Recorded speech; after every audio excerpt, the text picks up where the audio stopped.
नमस्कार, back to our channel friends. मैं सबका अपने चैनल स्टॉक्स फॉर लाइफ पे बहुत स्वागत करता हूँ। स्टीफल फैमिली डेफिनेटली बस स्टॉक मार्केट की बात की जाए, सोशल मीडिया की बात की जाए, हमेशा एक टग ऑफ वॉर छिड़ी रहती है कि कौन सा सही है। फंडामेंटल एनालिसिस सही होती है या फिर टेक्निकल सही होती है। दोनों की बात की जाए, दोनों सुप्रीम है, आपको दोनों जानना उचित है। फंडामेंटल्स की ताकत की बात की जाए, आपको बताता है वैल्यूएशन, आपको बताता है कि पूरे मार्केट में कौन कौन सी कंपनी को चुनना है और किसको अवॉइड करना है। सबसे पहले गैस अवॉइड करना सीखिए, उसके बाद ही चुनिएगा। टेक्निकल की बात की जाए, जो बेस्ट बाइंग लेवल है हम सबको पता चलता है, लेकिन दोस्तों इससे भी एक सुप्रीम इंडिकेटर होता है, एनालिसिस होती है, जिसको हम लोग बोलते हैं साइकोलॉजी एनालिसिस। और ये दोस्तों इतना इंपॉर्टेंट होता है ना।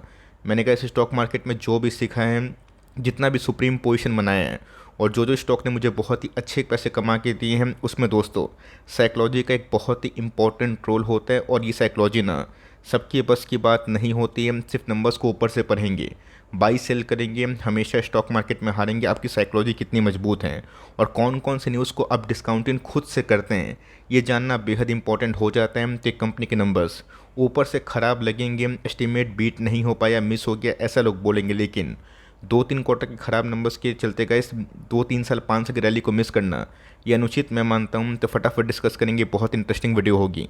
चैनल फर्स्ट टाइम होंगे सब्सक्राइब कर सकते हैं। इस तरह की क्वालिटी कंटेंट को सबसे पहले एक्सेस करने के लिए now without dealing any for time let's begin. एक उदाहरण था कि टेक्निकल भी अच्छा है, फंडामेंटल भी अच्छा है, लेकिन साइकोलॉजी क्यों इंपॉर्टेंट है अब मैं बताना चाहता हूँ।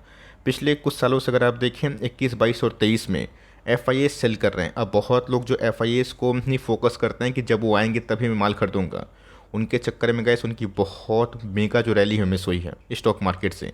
क्या एफ अभी बेचना बंद कर दिए? नहीं, वो बेचेंगे खरीदेंगे, वो उनकी पर्सनल मैटर की बात है। लेकिन यस, साइकोलॉजी ये बोलती है कि पीछे से हमारा जो भारतीय बाज़ार है उसमें एसआईपी मजबूत हुए हैं। साथ ही साथ जो बहुत लोग डीमेट अकाउंट खोल के सीधा निवेश कर रहे हैं, फ़ायदा किसको होगा? डिपॉजिटरी को। यही सब दोस्तों साइकोलॉजी इंपॉर्टेंट है कि कैसे अगर भारत छोड़ो आंदोलन में एफ पार्टिसिपेट कर रहे हैं, माल भर भर के बेच रहे हैं, बाइंग ही नहीं कर रहे हैं, क्या हमारे फंडामेंटल्स में कोई खराबी है? जी दोस्तों, हमारे फंडामेंटल्स में कोई भी खराबी नहीं है। और यही साइकोलॉजी ना आपको मजबूत करती है। वरना मार्केट में आज से 6-8 महीना पहले महामंदी थी, लोग तो मार्केट देखना ही बंद कर दिए थे। लेकिन इसी बीच में जेपी मॉर्गन्स की बात की जाए, उनका दोस्तों बहुत ही बोल्ड फोरकास्ट है।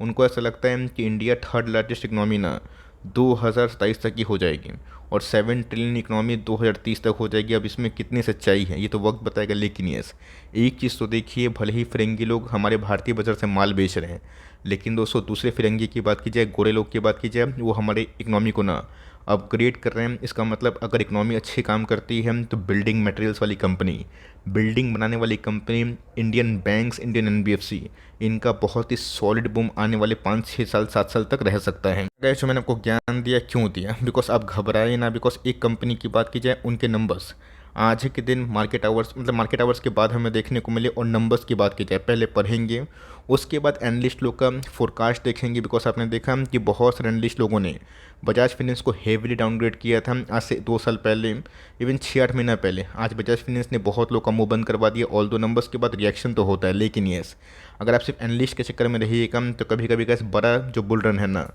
आपसे मिस हो जाएगा। 30 क्वार्टर के नंबर्स की बात की जाए 1182 से इंप्रेसिव दोस्तों 1376 रुपीज़ इन करोड़ देखने को मिल रहा है। सारे फिगर रुपीज़ इन लैक्स हैं। मतलब वैसे इनके रेवेन्यू में अच्छी खासी डिसेंट उछाल देखने को मिल रही है। क्वार्टरली फ्रंट की बात की जाए 1295 से उसमें भी उछाल देखने को मिल रही है। मतलब रेट हाइक कितना एक्सट्रीम है, 6.5% के आसपास रेपो रेट है।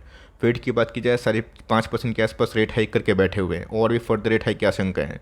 उसके बावजूद भी बिल्डिंग मटेरियल चूँकि जिस रफ्तार से बढ़ना चाहिए उसी रफ्तार से बढ़ रहे हैं, और यही दोस्तों साइकोलॉजी बोलती है।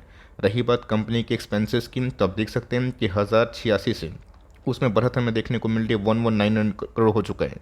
क्वार्टरली फंड की बात की जाए 1133 से उसमें उछाल देखने को मिल रहा है। लेकिन दोस्तों इस बार प्रॉफिट की बात की जाए 75 करोड़ से 131। क्वार्टरली फ्रंट की बात की जाए 119 से उसमें उछाल देखने को मिल रहा है। बहुत लोग पूछेंगे सर वेट, एनालिस्ट लोग क्या सोच रहे थे? तो 141 करोड़ का प्रॉफिट वो अनुमान कर रहे थे। लेकिन दोस्तों आपको पता होना चाहिए, बाज़ार हमेशा डिस्काउंटिंग मैकेनिज्म होता है। जब तक न्यूज़ इन्फ्लो आते हैं बाज़ार ये देखता है कि ख़राब न्यूज़ कब तक डिस्काउंटिंग हो चुकी है। अगर गुड टाइम बिलोंग करता है फॉरवर्ड 3-4 क्वार्टर में, तो बाजार तो उसको उल्टा रिएक्ट करता है। तो इसी बीच में कैसे इनकी ईपीएस 2.57 से 4.88 हो चुके हैं। क्वार्टरली फ्रंट की बात की जाए उसमें भी हमें एक डिसेंट से उछाल देखने को मिल चुकी है। का नाम अगर आप देखें एस्ट्रल, आप सबको अच्छे से पता है कि एस्ट्रल को हमने आज से नहीं सिंस कोविड क्राइसिस से कवर किया। बीच में तो इस कंपनी ने 2 बार बोनस दिया, वरना इनका स्टॉक प्राइस और भी 2628 के लगभग होता है। अब एस्टीमेट की बात की जाए तो प्रॉफिट में तो गैस 90% के आसपास जंप है, 75 से 131 हो चुका है। लेकिन फिर भी गैस जो एस्टीमेट सेट किया गया था बाजार में वो मीट होता हुआ दिखाई नहीं दे रहा है। एस्टीमेट कितना था तो बाजार का वही अनुमान था कि इस बार 141 करोड़ के आसपास प्रॉफिट रहेंगे, जो इस बार 10 करोड़ से डिक्लाइन है। तो मेरा ऐसा मानना है कि इसके नंबर्स कोई ख़राब नहीं है।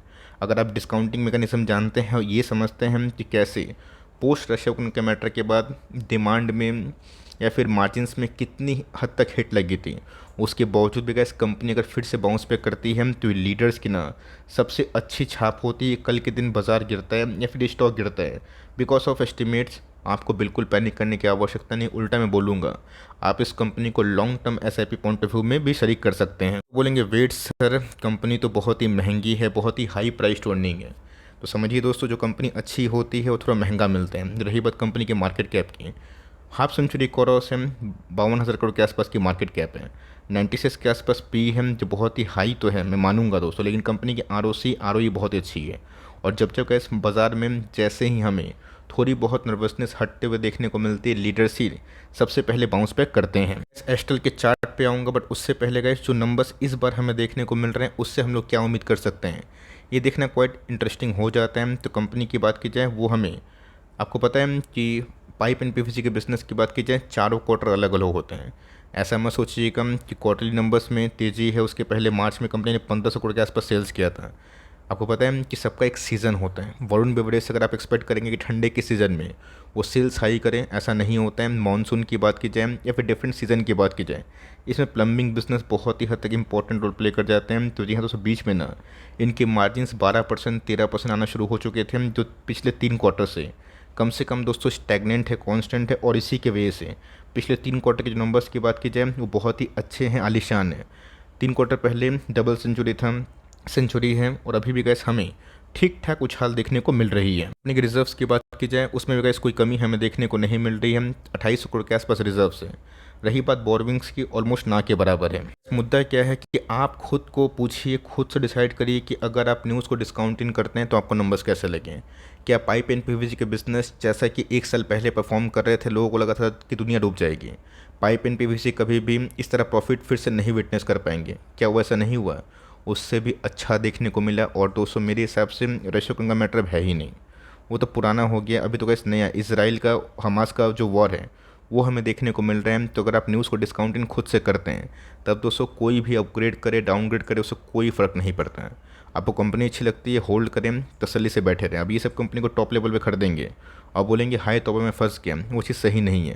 बिकॉज ये सब कंपनी को मैंने हर एक लोअर लेवल पे कवर किया है। तो अगर आने वाले कल में इस कंपनी में थोड़ी बहुत गिरावट हो, फिर से मैं 1830 1850 के आसपास खरीदने का मौका मिले, इसको आप चाहे तो वेलकम कर सकते हैं। और उसके नीचे गिरे तो बहुत ही अच्छा बाइंग होगा। रही बात होल्डिंग की, तो मैं एक ही बात बोलूँगा, होल्ड करना इंपॉर्टेंट है। बिकॉज जब इस सब कंपनी में बड़ा करेक्शन आया है तब तक मैंने टाइमली इन्फॉर्मेशन आप सब तो कन्वे की है। बात लेवल्स की, तो मेरा मानना है दोस्तों कि अगर कल के दिन बाज़ार खुलते ही थोड़ा सा डाउन रहा तो इसमें थोड़ी सेलिंग प्रेशर हो सकती है। बाजार देखते हैं कि कल के दिन कैसा रिएक्शन करता है। बट मेरा ऐसा मानना है जितने भी तरह के पाइप एंड पीवीसी बिजनेस है उसको बेचने से बचे। बिकॉज इन्होंने कहा पिछले 2 सालों से ना कोई बड़ा पैसा बनाया है नहीं। यस, अपने बॉटम से रिकवर तो हुआ है, बट टॉप को तोड़ने में अभी भी इनको थोड़ा मशक्कत करने की आवश्यकता हो रही है। अगर गैस 1-2 क्वार्टर 3 क्वार्टर अगर आप पेन झेल लेते हैं तो मेरा ऐसा मानना है कि फॉरवर्ड 2-3 साल दोस्तों ये बहुत ही स्ट्रॉन्ग अप ट्रेंड में होने की जो संकेत हैं वो हमें दिखाई दे रहा है। बिकॉज अगर आप देखें तो वीकली चार्ट पे जो बैंड का विथ है वो बहुत ही हद तक नैरो हो चुका है। अब देखते हैं कि दोनों साइड पॉसिबिलिटी है। अब ऐसा नहीं कि ये तोड़ के भाग ही जाएगा, ऐसा नहीं कि गिर ही जाएगा। अब देखते हैं कि कल के दिन सेंटीमेंट क्या है।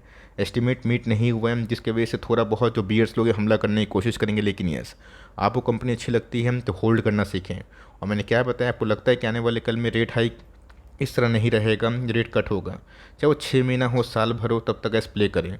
और मेरा ऐसा मानना है कि रेट कट से गैस सबसे बड़ा फ़ायदा NBFC, real estate, building materials वाली कंपनी को होगा। बिकॉज घर सस्ता होगा, लोन सस्ते होंगे, तभी ना कैसे इनके जो सामान है घर में यूज़ होंगे। और आपको अच्छे से पता, अगर आपने घर बनाया है ना, कितना हद तक वायर्स एंड केबल्स का काम करवाते हैं तो कितना महंगा हो चुका है।